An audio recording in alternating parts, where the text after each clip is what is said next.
All right, today we are going deep undercover into the microscopic world of your gut to profile some of its most notorious invaders. Think of this as your field guide to the bacteria that cause some of the most common and frankly dangerous gastrointestinal infections out there. So here's how we're going to break it down. First, we'll set the scene. The scene of the crime.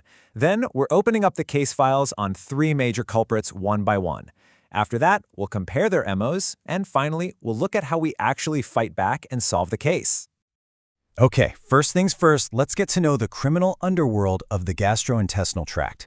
Now, this isn't some happy, peaceful community of microbes. No, there are some real villains lurking in there. So our main suspects today all belong to this group called gram-negative bacteria.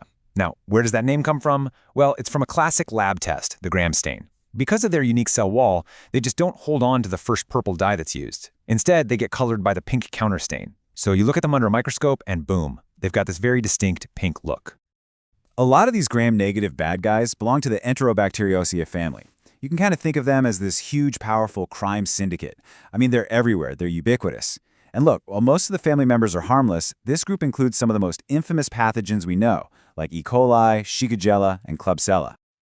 All right, let's open our first case file. This is on a bacterium I'm sure you've heard of, the notorious Escherichia coli, or E. coli. And this one is a real two-faced villain. What's so wild about E. coli is this dual identity it has. I mean, most of the time, the vast majority of strains are just harmless commensals. They live in our gut, they might even help us out. But then you have the dangerous ones, the pathogenic strains, what we call pathotypes, that carry these specific virulence factors that turn them into absolute menaces. So we're going to focus on 2 of its most dangerous forms. First up, there's VTEC. That stands for verotoxin-producing E. coli. This is the one you always hear about in nasty food poisoning outbreaks. And then you've got ETEC, or enterotoxigenic E. coli. This is the #1 cause of the dreaded traveler's diarrhea. VTEC is particularly nasty. It has a super low infectious dose, which means just a handful of these little guys can make you really, really sick. It causes these awful abdominal cramps and bloody diarrhea. And in about 10% of cases, it can lead to this life-threatening complication called hemolytic uremic syndrome, or HUS, which causes your kidneys to fail. It's serious stuff. So how does it do all this damage? Well, it all comes down to its weapon of choice, the Shiga-like toxin. This thing is a masterpiece of microbial warfare. Seriously, it finds and binds to receptors on our red blood cells and our kidney cells. It gets inside, and then it goes straight for the cell's protein factory, the ribosome. It literally snips a critical piece of that ribosome, completely shutting down protein production. And for the cell, that's game over. Now, its relative, ETEC, plays a different game. It needs a much bigger army, a higher dose to cause an infection, and it's not trying to kill the cells. Instead, it deploys 2 different toxins, a heat-labile toxin, or LT, and a heat-stable toxin, ST.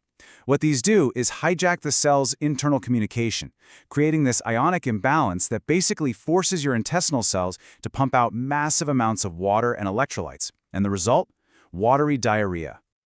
Okay, next up in our lineup is a spiral-shaped villain that kind of likes to operate in the shadows, away from all the oxygen.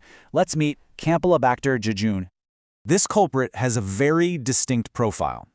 That spiral shape, along with its flagella, gives it this corkscrew-like motion, which is perfect for burrowing into the mucus lining of the gut. It's microaerophilic, meaning it thrives in low-oxygen environments, and it's asaccharolytic, so it doesn't ferment sugars. It's a picky eater with some very specific requirements for its hideout. An infection usually follows a pretty typical timeline. You've got a quiet 1 to 2 day incubation period, and then, wham, symptoms like fever, pain, and diarrhea kick in. Now, most people get better in a week or 2, but the bug can stick around for longer, and there's always a chance of a relapse. Its primary weapon is just devious. It's called the cytolethal distending toxin, or CDT. This is an AB2 toxin that acts like a saboteur at the genetic level. Once it gets inside one of our cells, its active part acts as a DNase. That's an enzyme that literally cuts DNA, creating these really serious double-strand breaks. This damage sets off all the alarms in the cell, causing the whole cell cycle to just stop. The cell can't divide, it can't replace damaged tissue, it's incredibly effective. All right, our final case file is on a microbe that is definitely in it for the long haul. This isn't a hit-and-run attacker. No, this is a persistent squatter that moves in and sets up a permanent home. Let's talk about Helicobacter pylori. Okay, so right away, this brings up a huge question. The human stomach is basically a vat of hydrochloric acid. We're talking a pH between 1 and 3. I mean, that is one of the most hostile environments you can possibly imagine for a microbe. So how on earth does H. pylori survive in there, let alone thrive? The answer is just brilliant. It's a survival tool, an enzyme called urease. H. pylori pumps out massive amounts of this stuff. Urease finds urea, which is a waste product in the stomach, and breaks it down into ammonia. And ammonia is alkaline, so it neutralizes the stomach acid right around the bacterium, creating this personal protective bubble of neutral pH. It's like its own personal acid-proof shield. But it doesn't just hide. Once it's all settled in, it deploys another weapon, the vacuolating cytotoxin A, or VAC.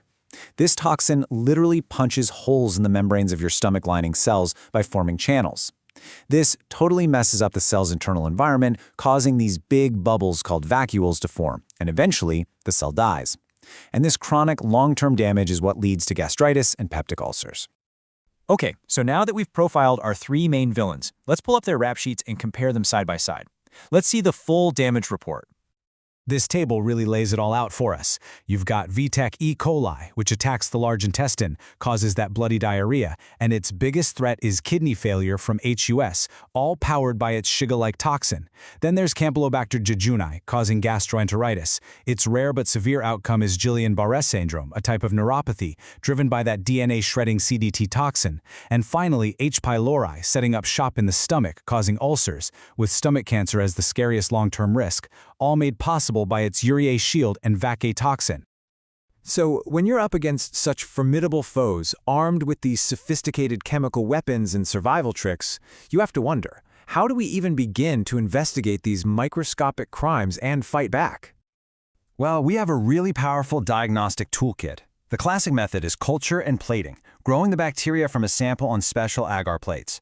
But more modern techniques like PCR let us find the pathogen's genetic fingerprint super fast, and we can even look for specific toxin genes. And for H. pylori, we've got the ingenious urea breath test. It's totally non-invasive, and it cleverly detects the activity of that urease enzyme. And treatment is highly specific, which is exactly why getting the right diagnosis is so critical. For ETEC infection, you actually avoid antibiotics because they can make things worse. The focus is just on supportive care and hydration. But for H. pylori, it's the opposite. The standard treatment is a combo of targeted antibiotics and what are called proton pump inhibitors, or PPIs, which reduce stomach acid and help the lining heal. And all of this brings us to one last, really critical thought. A lot of these pathogens, especially in that big Enterobacteriaceae crime family, are getting really good at resisting our best antibiotics. So as these gut brawlers keep evolving and getting stronger, our methods for fighting them, well, they're going to have to evolve too. It's a constant game of cat and mouse.